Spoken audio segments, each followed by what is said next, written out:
Ready to syllabus? You can get it, come get it right now. Also get a syllabus for laboratory.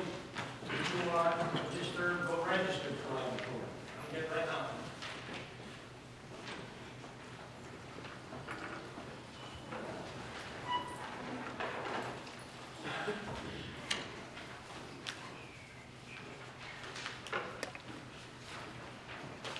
My name is Horvath. I expect most of you know that. And likely have come to this gathering with various and sundry attitudes about me in this class. In fact, I expect it's more than likely. I expect it's guaranteed. We'll talk more about that in a moment. Who can translate this? What is it? Cell phones off. Cell phones off. Just about everybody, if not everybody these days, has in their possession one of these marvelous communication devices. I never had one and was never going to get one until 3 years ago. And I did something called get married, and I was told to get one. So I did. And I keep my cell phone in my office during these presentations. Please be sure if you have that thing with you that it's turned into deactivation mode.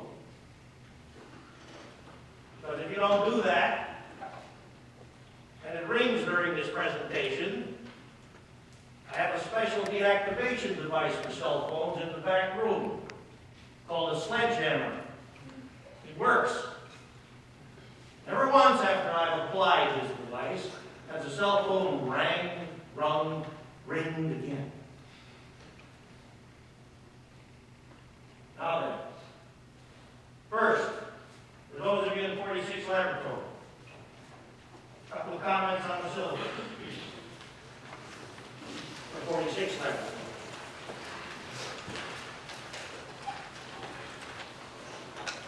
Since you have been with us in laboratory previously, you know how you are expected to be attired, including safety glasses. So I'll make no further comments about such other than to remind you this is all on the first page of the syllabus, appropriate attire and safety requirements. So be sure you comply with such, because when we start laboratory next week, you will not even be admitted if you are not appropriately attired in accordance with these directives. Lab manual. Here it is. Make sure you have this with you as well. Without the lab manual, we again will not admit you to laboratory, because without the manual, you can't do the work that's asked of you. Because unlike 45 laboratory, 46 laboratory is simply and strictly, exclusively an individual effort project. Which is the way I have 45 now, if we didn't have so many of you wonderful folks. That's not your fault. That's the fault of this place. We're not building a bigger and better laboratory facility, but we'll survive. Also note on the syllabus, the laboratory. Beginning the term, read carefully. Very near the top. You'll see at the end of this short paragraph a statement in bold caps, underscore, to get started properly as answer question 1.1 on page 111 in assignment 1 before you arrive for laboratory next week. This question invites you to tell us how you will go about making solutions correctly by dilution. You learned about making dilutions in 2045 lab. Now we expect you to carry that over to 46 lab. Because in 46 lab, it's very often the case, because there's so many of you, that when you need, say for example, 100th molar solution, we purposely put on this reagent shelf 1 molar solution. So that we don't have to put large quantities of solutions on the reagent shelf. and then you can get a small quantity of the 1 molar and dilute it as necessary to 10th molar or 100th molar, whatever the case might be. And the entire experiment number 1, the entire experiment, or assignment number 1, I should say, depends on making dilutions correctly. So see to it that you respond in indelible ink. That's the only way you're allowed to write that. To question 1.1 as directed by the syllabus. When you go to laboratory class for the first time next week. And bear in mind in answering this question, the most important part of your response is your description of the procedure that you will use to make the dilution. How do I measure this? How do I measure that? How do I, in fact, make the dilutions correctly to see to it that I wind up with the correct quantity of appropriately diluted solution? Please do that. The rest of the information in the syllabus speaks for itself. Read it and read it throughout before your first laboratory class next week. Now, lecture syllabus. I remind you up here, for all UF transactions that need to be taken care of by email, be sure you use your UFL email account. You all have one. A number of you have already been sent a message by me regarding tomorrow, Tuesday's first discussion class gathering, and all subsequent discussion class gatherings throughout the term. Because we have limited enrollment, we've been able to reduce 9 discussion classes to 5 discussion classes, which makes life much more convenient and gives us the advantage of having all our discussion class gatherings in legal chemistry, which is what we want. So for those of you who have not yet responded to this message, please do so that tomorrow you will go to the correct discussion classroom at the correct time. The class sections that we lost time-wise were period 4, period 8, period 9, and one gang from period 7 we moved to a different location, period 7, because these classes which we closed had only 3 or 4 students in each, with the exception of period 8, I believe it was, that was in Turlington. We don't want classes in Turlington. It's just not a good place to have chemistry classes. But if you're not attentive to that, please do so. And I will respond to your response to me. I'll respond as soon as I see your message to tell you which correct classroom to go to at which time slot, starting tomorrow. Now then, what does this course consist of?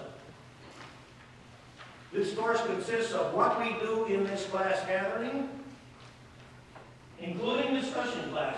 In many cases, discussion class will function as an extension of what we do in this part of the class, the so-called lecture part.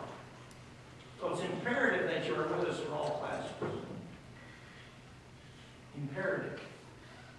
If you wish to give yourself the chance to be successful, you must be with us for all classes. And when you are with us for all classes, you must have this. 10 notes too. I wrote it. It's available at any of the local bookstores. Really for the price of publication. This is the textbook for the class. So what we do in class, Tuesdays included, coupled with what's in this note package. That's the course. That is the course. You must have with you, for each class, including Tuesdays, this. And if you do what you're supposed to do, given that by attending class you'll know where we are in the notes, you read ahead when you come to class, you will already have had a taste of what we're going to talk about in detail. Why do I do this? Why do I insist that you get the notes? These are the entire notes for the course. That way, when you are with us here in class, we don't have to give you notes. You got them. We can instead then spend the time to talk about what the notes mean and how to solve the problems that the notes contain. That's what's important. That's where you really learn chemistry. Not just by writing down and copying notes. So with this, you've got the notes. And then we can have fun in class by providing explanation of what the notes mean. Because as you will see, every quiz and every exam, which I offer, depend exclusively and entirely on something called understanding. There's no feedback of information. There's no rote recitation. There's no Jeopardy stuff in here. None of that. Everything depends on understanding. Everything depends on your ability to explain and answer the question why, and in some cases, how. That's where it's at. Understanding. Because you see, chemistry is damn difficult, but it's marvelous and wonderful and fascinating. And without approaching chemistry from an understanding standpoint, you will never realize that about chemistry. So, I hope with this short spiel, you now have a good idea of what we're going to try to achieve. And I tell you, with all sincerity, that I want you all to achieve. I want you all to achieve marvelously. And I can guarantee that most of you will do just that if you do what I tell you to do. And I'm right now telling you what you need to do. Now, more on the syllabus.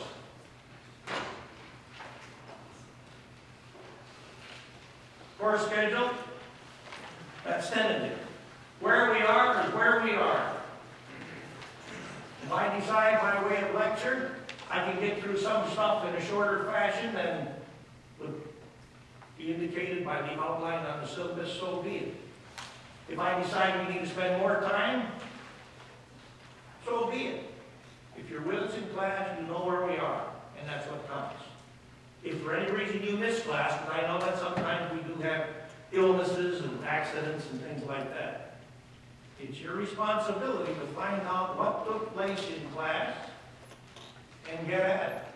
And that shouldn't be too difficult, because every one of these classes will be on the website that you see right here. Website, Absolutely Chemistry. This is not the Sockeye Gradebook website where you see your grades posted and stuff like that. This is on the internet. Available to everybody and anybody. J.C. Horvath, whoever the hell that is, .wikispaces.com. The caption for the website is Absolutely Chemistry. Not absolute, but absolutely. Wonderful. If you miss class, you can always get it there. If you miss something in class and want to get at it again, it's there. All you got to do is dial it up. Nothing to it. Now on the Sockeye website, where great information and the like will be posted for you. You're familiar with this because you did this in Buddy Buddy Bob. On the Sockeye website, you will find a whole bunch of exams and quizzes with solution keys provided from past terms that I've taught this course. So when you want so-called practice quizzes or practice exams, it's all there. Just help yourself. And any of that stuff is fair game for you to ask about. If you look at a past quiz, past exam, a particular question, a particular problem, and you're puzzled by it, but you've spent some time thinking about it, but you're still puzzled by it, please come and see us. Likely this Wednesday or at the latest Friday, I will introduce all of our discussion instructors to you. We have two with us today, Mr. Andrew Molson back there who's running the camera, and Ashley Phelps over here. We've got 3 other folks. They will be introduced to you as the week proceeds. One more comment. 2 more comments. On the second page of the syllabus, bonus quizzes. These are special activities which I offer my students. We'll say more about these when I conduct the first bonus quiz, which will likely be sometime next week. But bear in mind on bonus quizzes, these are like a special homework activity. You can work together. You can work with the notes. You can work with the web. You can work with anybody you want to work out bonus quizzes, except us. We won't help you. You will find that bonus quizzes are damn challenging. And I can tell you, if you can work through a bonus quiz successfully, and by that I mean understanding, you'll be able to deal successfully with any quiz or exam that I offer. So it's much to your benefit to get our bonus quizzes. One other comment, a request actually, where it says instructor's request. You will recognize that each class day, I will purposely show up here probably around 11:30 when the previous class has departed and start scrawling notes all over the place. It will be a lecture outline, notes that I put on the board. It gives us a guide for the conversation in which we are about to engage. Please, during that time slot, the time before class, immediately before class, do not approach me at that time with any question, any problem, nothing. Any other time is fine. Well, 4 a.m. Sunday morning, I will be doing that. Like office time. Office time belongs to you. All you got to do is walk in. When I develop a learning center schedule for our discussion instructors, this will be posted on the web. I'll announce on Sakai, I'll announce that you're in class, and be sure all the discussion instructors are introduced to you, so that when you go throughout a class out in second floor Flint, which is the location of our so-called Chemistry Learning Center, CLC, you will know who to see. The people who are the members of the instructional staff gathering for our class. Now then, I like to always start by having a little fun. The fun is to give you a better idea of who I am and what I am about. Given that, as I said, I'm sure you've all heard stuff about me. I find it very interesting and entertaining that I have a reputation which spreads all across this campus. That may make me famous or infamous, as the case might be. And if you've heard about me, any story, regardless of how outrageous it may be, that you would like to share, write it down. Don't put your name on it. Keep it anonymous. And give this to me, or send it to me by email. And then, when I proceed with this first day activity for all the coming 2046 classes which I intend to teach, as time goes by, I'll share those stories with the gathering on that first day. Again, so you get a better chance to know me. Or last story, combination of stories. This student who's written in OA gave me 3 stories. Horvath is ridiculous, avoid his class at all costs. He's in his own world, speaks his own language, and is nearly impossible to understand. But if you can get into his mind, stay in the class. But for the other 90% of you, get out.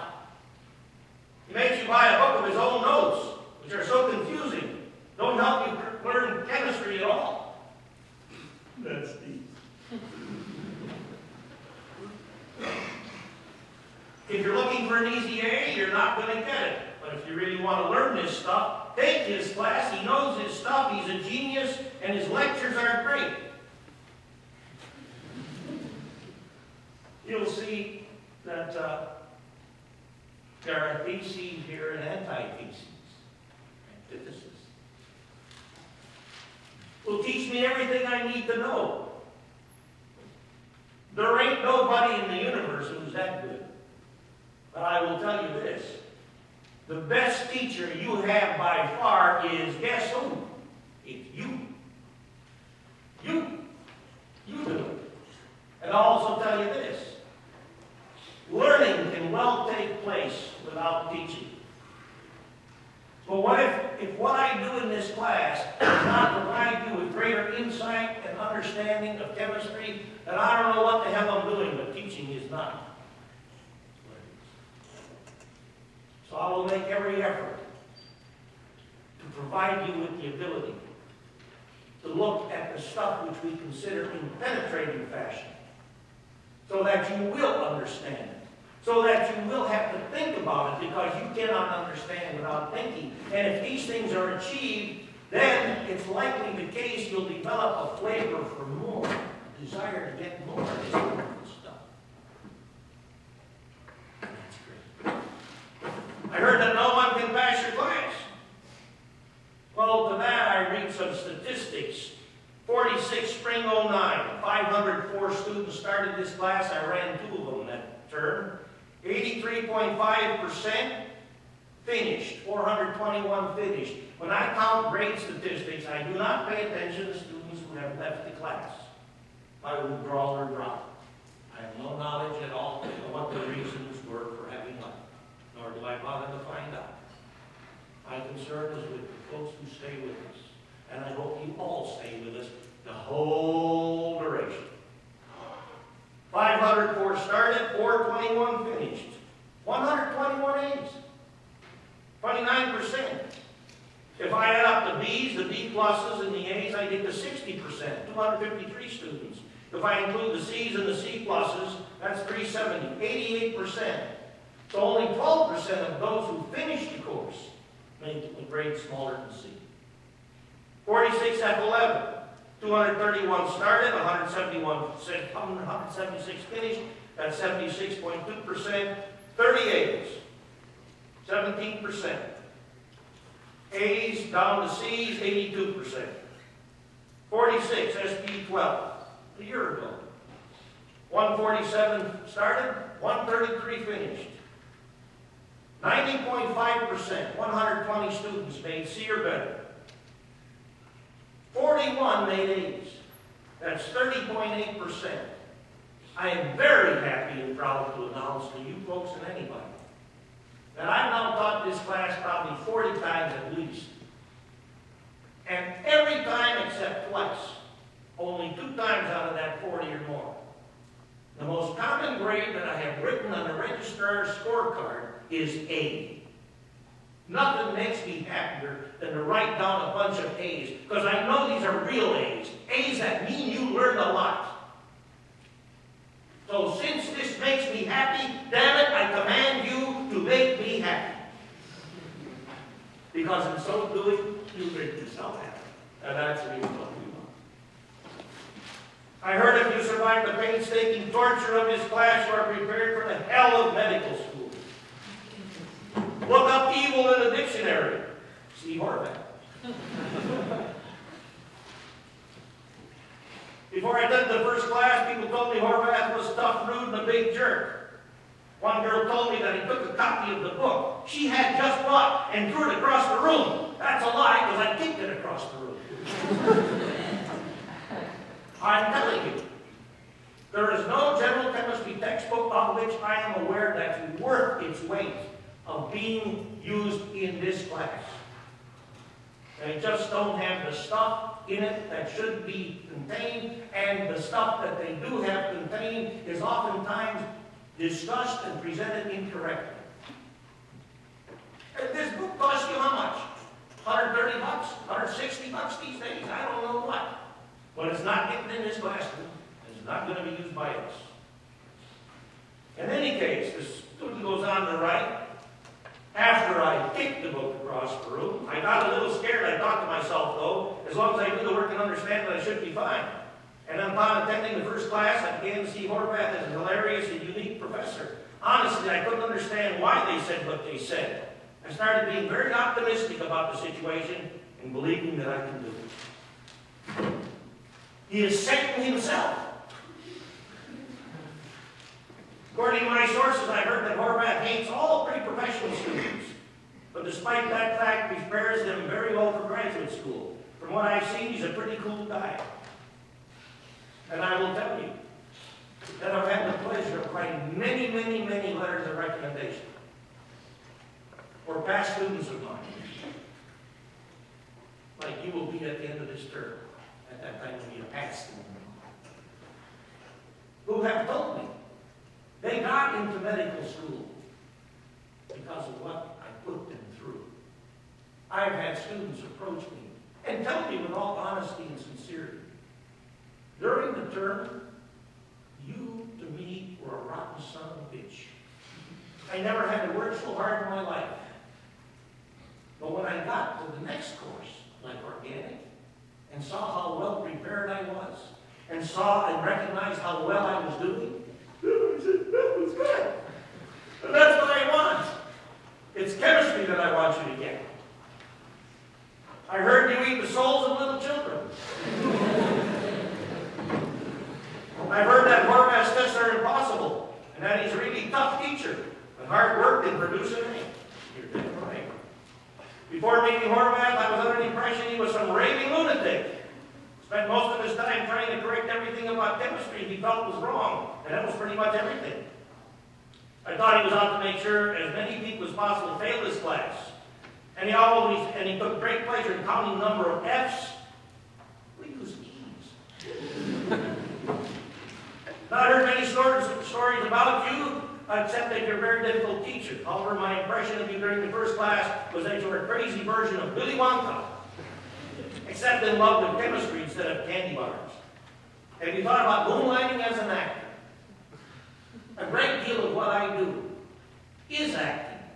It has to be, and it has to be good, because I have to capture your attention. If I don't hold your attention, it doesn't matter how well I present the material. Because you go to sleep. I don't want that. You'll find out, at the minimum, that it's going to be damn tough to doze off in here, because I'm loud and I jump up and down and make all kinds of to keep you invigorated, to keep you good. I heard that Horvath is the Kaczynski of chemistry. I'm writing to you as a former Chem 2 student from spring '09, as a student currently applying to med school. I've not had a class since in which I felt I was pushed as hard to succeed or learn as much as I did as when I took your class.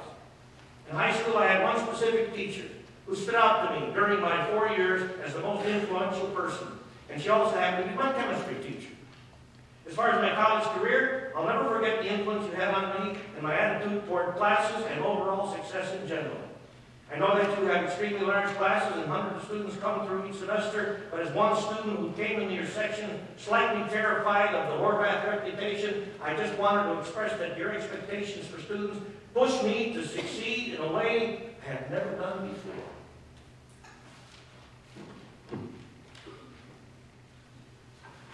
These are the kind of evaluation forms we used to use, and I believe we still should use, but we don't. In any case, on the back side of these forms, you folks were at that time, when we used these forms, asked to write statements regarding some questions. Question 1, what personal qualities or teaching skills of the instructor contributed to the success of the course? Students remarked, absolutely none.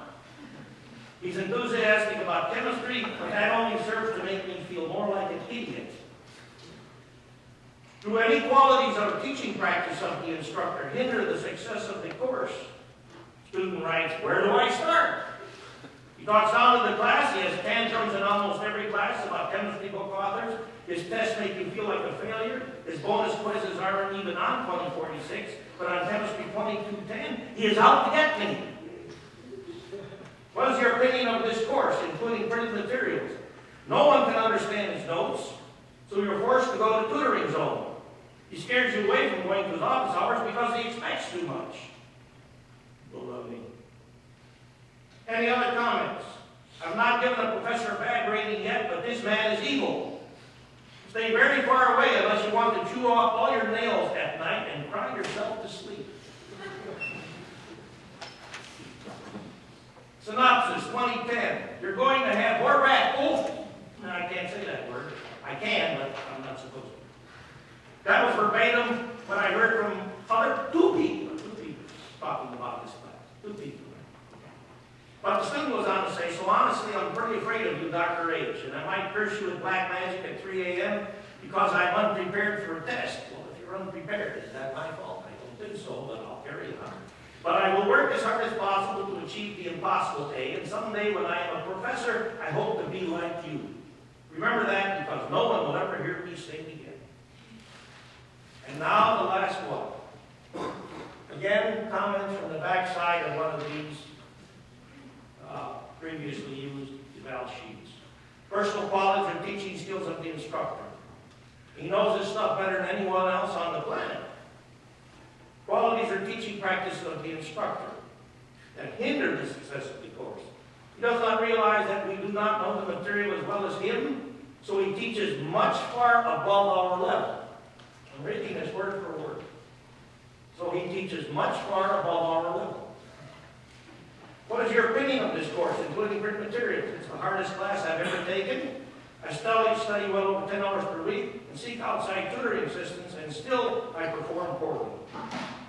And any other comments? When bad people die and go to hell, they end up in more vast lecture. And so, you see, that's my favorite. Now then, once again, this is the text. You're expected to read it before all our gatherings. You're expected to have it with you all class gatherings. So if you don't have this, you got to have it by tomorrow. Because oftentimes, as I said, we'll be doing stuff directly from these notes, and the purpose of you having this is so we don't have to give you the notes. Be sure you got this with you, so when we're going to tackle a problem or use information that's contained within whatever have you, the notes provide such. Regarding information, on the inside front cover of the notes, pardon me, not on the inside front, but on page small Roman 10, you'll see in bold caps information sheet. That's in the notes. Information sheet. Since I wrote this, which was 4 years ago, I'm presently trying to find the time to rewrite this, because it needs upgrading.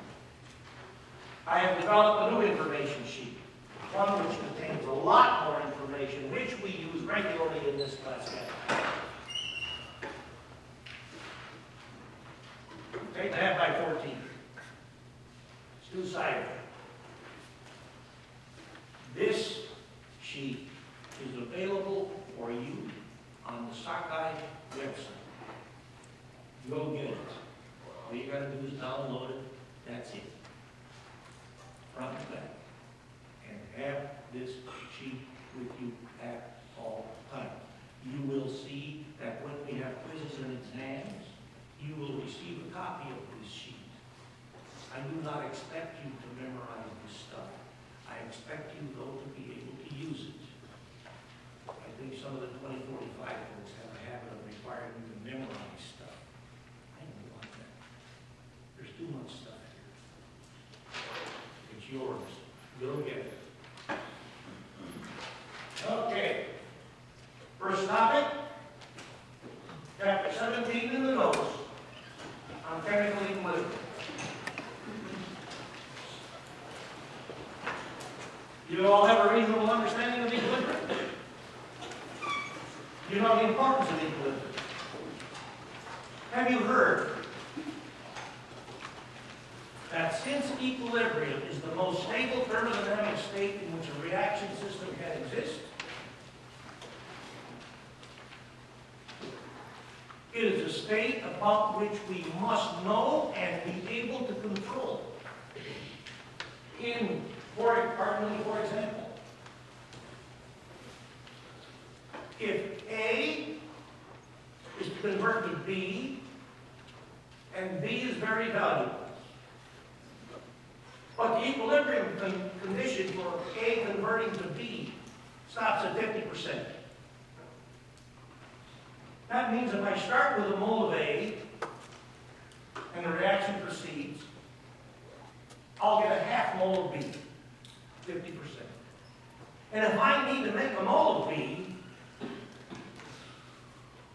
I got a problem. And the problem which I have is this equilibrium condition, which has shut down this reaction after 50% conversion.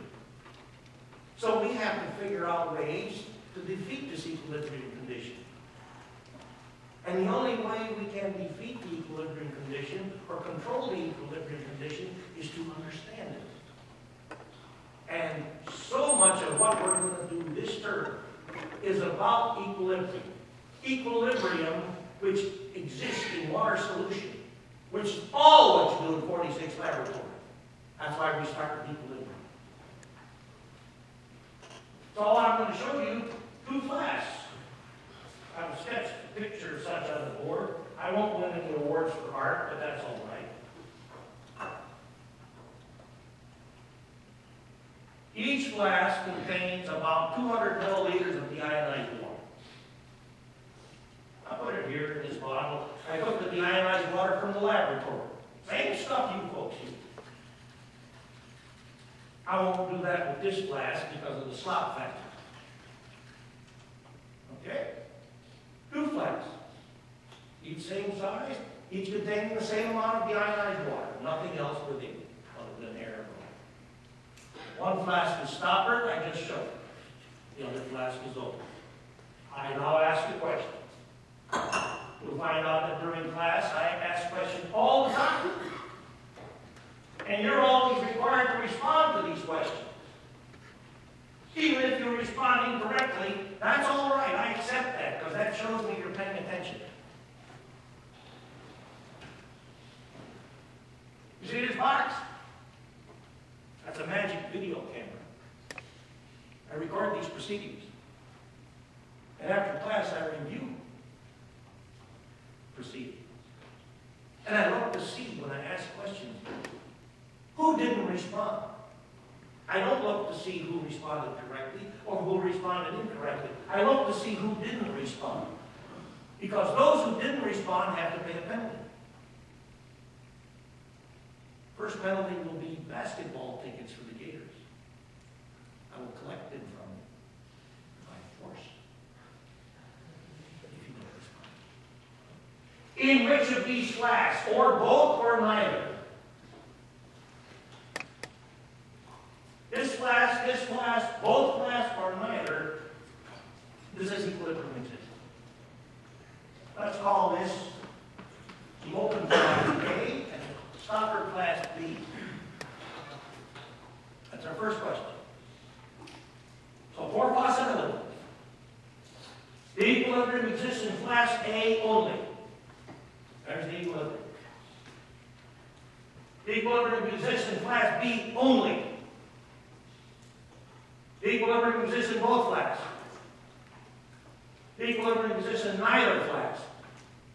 That's interesting. We've got votes for every possibility. So I'm sure you all recognize that only one of these is the correct response. Know that. Let me write something else on the board.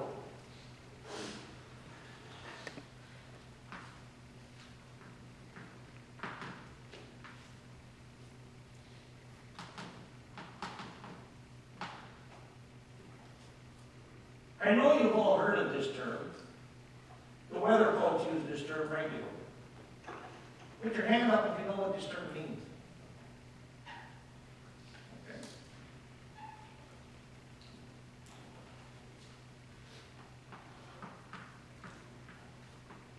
Let's imagine I say that the relative humidity is 100%. Put your hand up if you know what that means.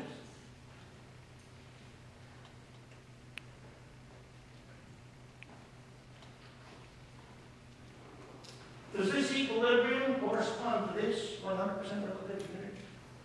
Does this equilibrium correspond to 100% relative humidity? Hand up if you vote yes. Hand up if you vote no. Hand up if you didn't vote. Because I got my ticket collector out there. His last name is Kong.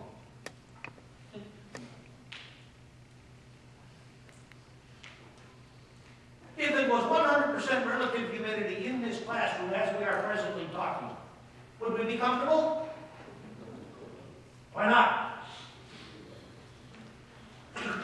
100% relative humidity means the air atmosphere is saturated in water vapor. It cannot support water in the vapor phase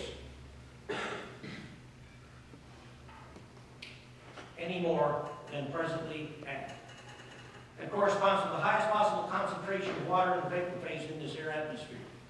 And if we have 100% relative humidity in this room, as we perspire, natural human chemistry process, as we perspire, there will be no longer any net evaporation of water liquid from the surfaces of our hides, which means we will sit here and continue to stew in our own juices. Not very pleasant. But the air conditioning system in this room does two things. It keeps the temperature at a level at which we are comfortable, usually around 23 centigrade. And it keeps the humidity a good deal lower than 100%, so that as we perspire, there will be net evaporation to keep us cool and to keep us from getting gooey in our own juices.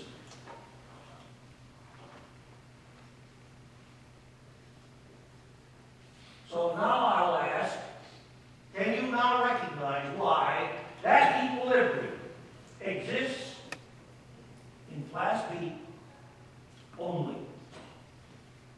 but cannot exist in Class A?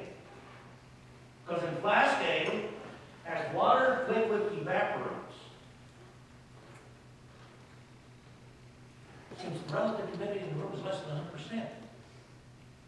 100%, the water vapor produced by this evaporation will be eventually taken away by the air conditioning system, which means if I make a mark on this water level, on this flask, and I make a mark on the water level on this flask, and we leave these flasks just as they are, standing on this bench top till we gather together on Wednesday, in which of these flasks will the water level be the same?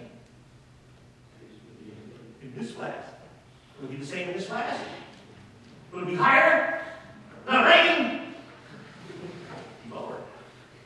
Because that equilibrium cannot be established in the open flask. Now let's ask another question. This you're going to look at in detail tomorrow discussion time. How can they express or refer to or describe an equilibrium? Other than writing the equation for the equilibrium. How can I express or refer to or describe an equilibrium quantitatively? To do that, I write an equilibrium constant. Did you learn anything about equilibrium constants in 2045? Did you learn that an equilibrium constant from a kinetic standpoint is a ratio of rate constant? Did you learn that in 2045? When this reaction, right here, when this reaction proceeds in this direction at a rate which is exactly equal to the rate at which this reaction proceeds in this direction, this condition exists. Because the rate of this reaction is equal in each direction. Which means, interestingly enough, that this system continues, it's dynamic, as are gases and liquids, systems in translational motion. This equilibrium continues in this flask without ever producing a change in the composition of the system. Yet it's forever ongoing. If I were to do this experiment by using deuterated water, do you know what deuterated water is? Water where the hydrogen atoms are not mass 1, but instead mass 2. Heavy hydrogen, you've heard of heavy hydrogen? If I were to do this experiment using deuterated water liquid, okay, and air atmosphere above such, with non-deuterated water, regular water, I would find out that after I let this flask stand for a while and analyze the contents of the water in the vapor phase, it would now contain deuterated water. And in the liquid phase, I would find non-deuterated water, because this reaction keeps going back and forth in each direction, and will continue to do just that so long as I keep this flask as it is, stoppered and under this temperature condition, or under any temperature condition which is capable of maintaining water in the liquid as well as the vapor state. Not under the freezing point. What about above the boiling point? If I heated this flask with a stopper that was secure and made it out of a flask that wouldn't explode, if I heated this flask to a temperature above 100 centigrade, let's say 110 centigrade, would I still have water liquid in here? You know why?